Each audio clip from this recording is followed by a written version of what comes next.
Hello everyone, welcome to another Monday Movie. I'm Mr. Blue Summers, and this week we've got a lot of material to go over, so I'm just going to dive right into it.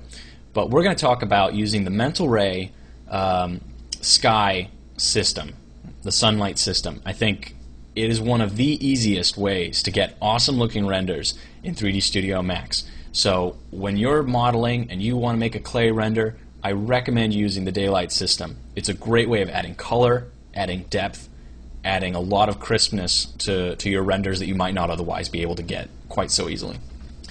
So let's jump into it. Let's take a quick render. I can show you what I'm working with.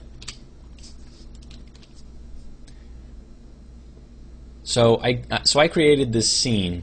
It's very simple. I know it doesn't look like much. I did it in like 15 minutes, but the point is that even simple geometry, even so-so composition like this can really give you some mind-blowing effects when you light it properly. So, under my Create tab, I'm going to go down to Systems. It's not under Lights, it's under Systems. I'm going to click on Daylight.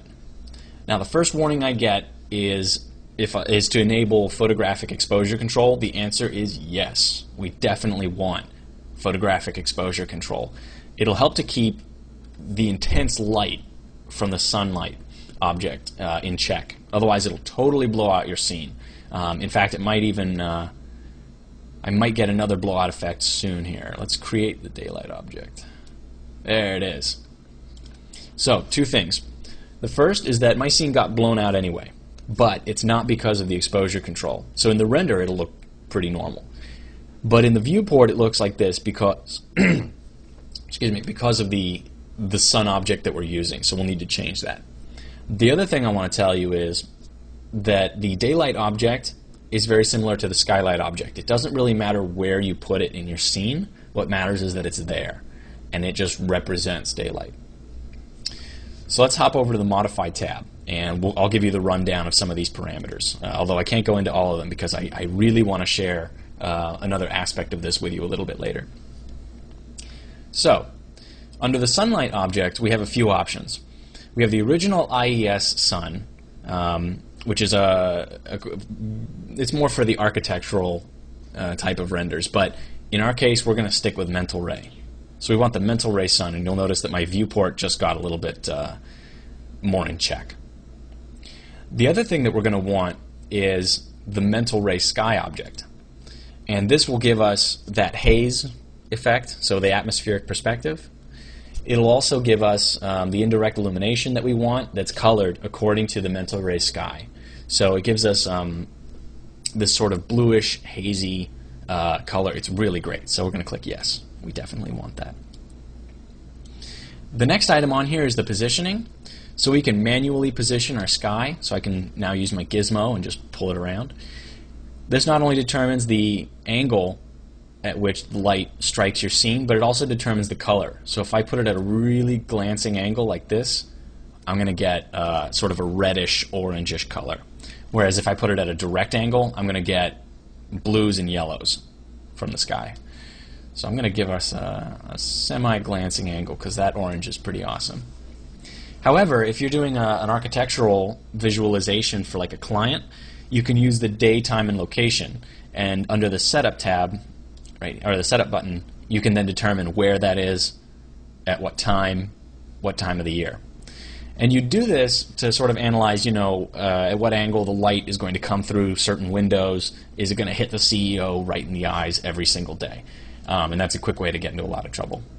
So I'm just going to leave it on manual, though. Right there. So a lot of these you're going to recognize from your original lights. For example, the multiplier, determining how bright your sunlight is going to be. 1.0 is just fine, but there are some occasions where you'll want to turn it up.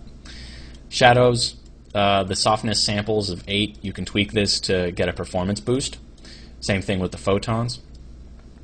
The skylight parameters, so you can tweak this multiplier in order to get more or less light indirectly from the sky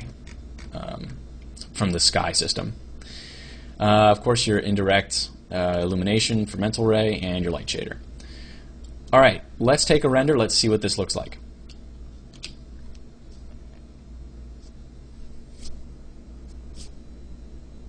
Well, gosh, now, doesn't my scene just look so much more impressive now that I've lit it properly?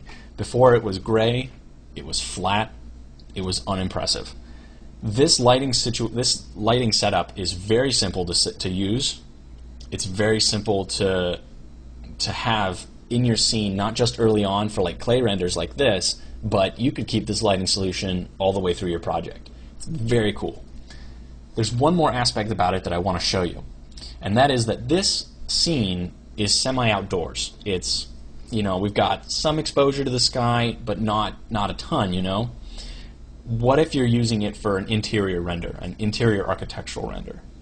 Well, recently in 3dsMax, they introduced a feature that lets you use this. So I'm going to reset my scene here, and I'm going to really quickly, I've only got a few minutes left, I'm going to throw together a room here that I can demo that on. So create our window.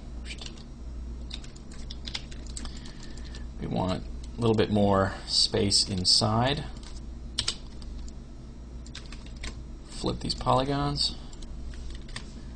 I'm going to apply a two-sided material, and then I want a camera. So I know it seems like I'm going really fast, and you can always watch this again and get an idea of what I'm doing. But I'm just setting up a scene so that I can demo this this last thing here. Oops, we want to be inside. All right, good. So now we're going to use the daylight system again. Click yes. Go. Manual positioning. I want it to come like right inside. And we need to switch ourselves over to the mental ray. There we go. Whoops. Uh-oh. I just minimized it. There we go. All right. Let's take a render. So you'll notice that it's really dark. What we can do in this case is two things. Number one, we can use the mental ray sky portal, and number two, we can increase the exposure, as we would normally do in a photograph. So let's do the first one first. Mental ray sky portal.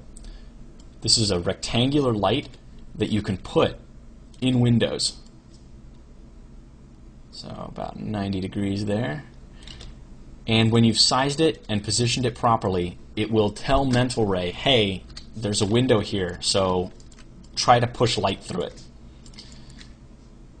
So I'm just gonna make this thing the right size here. Takes a little bit of trial and error.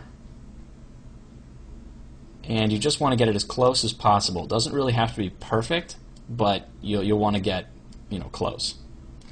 Just right out on the edge of the window. Perfect. Let's take a look.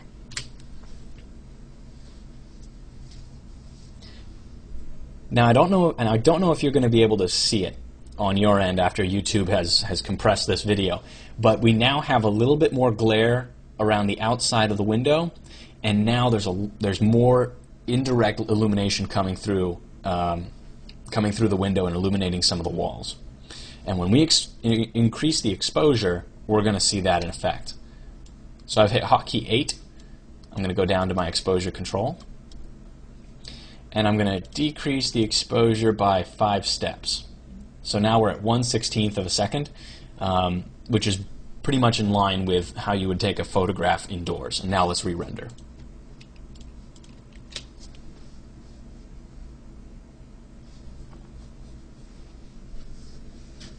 Now notice that number one, we're getting plenty of indirect illumination from the window in a way that's very realistic. And number two, the outside is completely overexposed, which is exactly how it's supposed to be in a real architectural render. So I'm sorry I kind of went a little bit fast. You might have to rewatch the video, but I wanted to pack as much content in here as possible. Until next week, go ahead and play around with the daylight system and see what it can do for you. I think you're going to have a lot of fun with it. So I'll see you next Monday for another Monday movie. I'm Mr. Blue Summers. Take care.